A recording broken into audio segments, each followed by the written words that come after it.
If you're a victim and don't know if you're a victim, tell somebody. If you're not sure what happened to you was safe, tell somebody. If you want to know if it was real or fake, tell somebody. If you've been touching in the wrong places, tell somebody.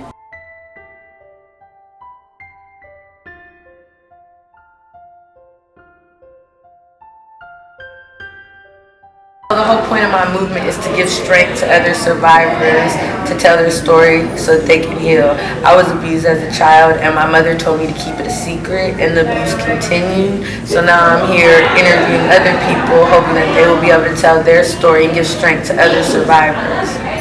Okay, well, my story is that I was molested by my biological father at the age of 11 after moving with him to run from another situation that was going on at home. Immediately after moving in with my father, he started grooming me as if we were in a relationship. And the molestation started and it propelled into full penetration. How old were you? Approximately 12, 13. And I didn't tell nobody, didn't know how to tell no one. Matter of fact, he manipulated the situation and told my mom that he think I was being sexually active with some guys in the complex, which was farthest from the truth. I began to camouflage what was going on by making it seem as if I was being, what they say, mannish, and as if I really was acting out with other people, not telling anyone it happened to my father. That stayed a secret until I was about 17, maybe 18. Who I originally told was my son's dad, that in turn raped me after my son was born. So that was my second count of sexual abuse. Third account was, I'm a youth counselor, so one of my clients tried to attack me. Wow. Which that incident, the third was the final.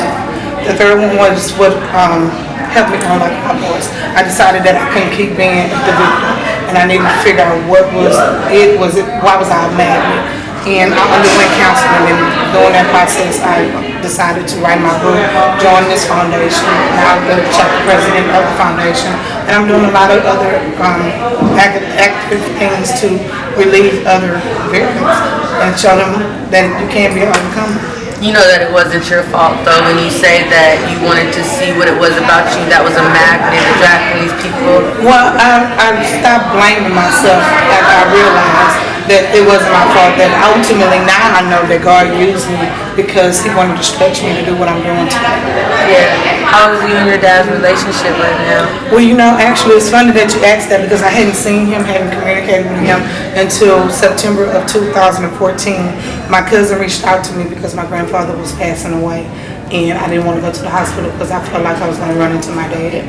So when he passed away, I went to the funeral. And of course, the first person I saw was my dad after not seeing him in over 17 years. Wow. And come to find out, he lived right in the Houston area, really close to me. Matter of fact, I have an 18-year-old sister that I found out that graduated from the Spring ISD district. I know you don't know that, but really, really close proximity. He was living under my nose, but it wasn't meant for me to see him there because I wasn't healed. Right. So it took me getting healed to see him, but I had the courage to walk up to him and tell him I love him and I forgive him.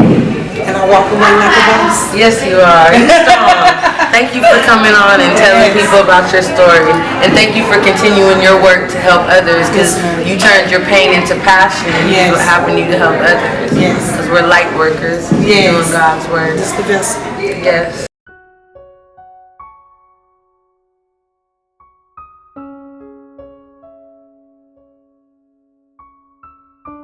With my movement Tell Somebody and me empowering survivors to tell their story, forgiveness is such a big part in healing. So I wanted you to tell the audience why forgiveness is so important, your story.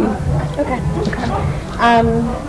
Forgiveness for me started years ago when I was going through a horrible divorce.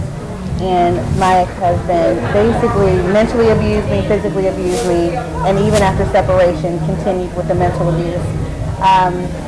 That harbored some anger and rage inside of me, and I couldn't forgive him because he knew my intimate secrets. He knew what I told him everything. And for him to betray me like that and tell me that he would never leave me, I was broken and I was hurt.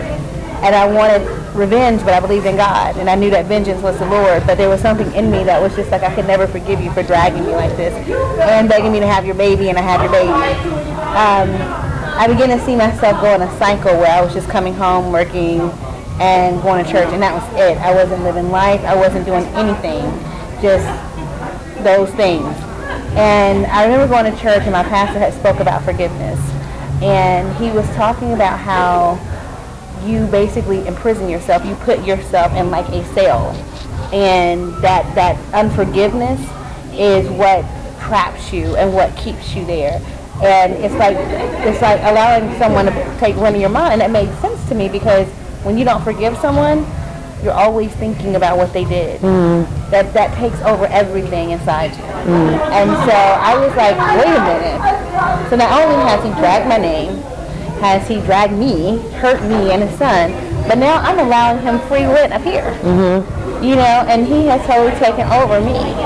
And so I decided to forgive him and the girl that he cheated on me with and had the affair. And so once I forgave him and the woman he had the affair with, it became easy for me to start forgiving people. And, you know, I always said, God, if something ever happened to my children, I could never forgive.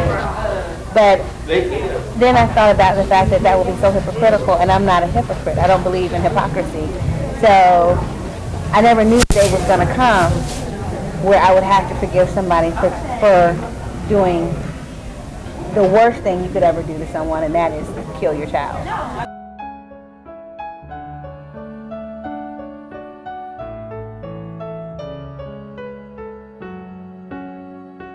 See, the person that killed my son was 14.